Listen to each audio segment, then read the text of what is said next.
నీ శిష్యులంతా ఏమైపోయిరి?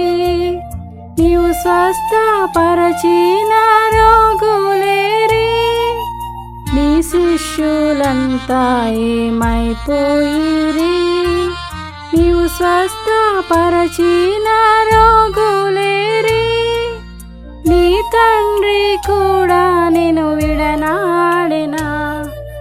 నీ తండ్రి కూడా నిన్ను విడనాడెనా? నా దోషమంతా నీపై మోపెనా?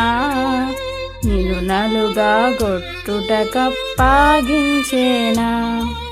నిన్ను నలుగా గొట్టుటకప్పాగించేనా? దేవా నా దేవా, నన్నేలా విడచితివ? సిలువలో బలి అయిన నా యేసువా, పలు బాధలొందితివి నా శైలమా, పలు బాధలొందితివి నా శైలమా.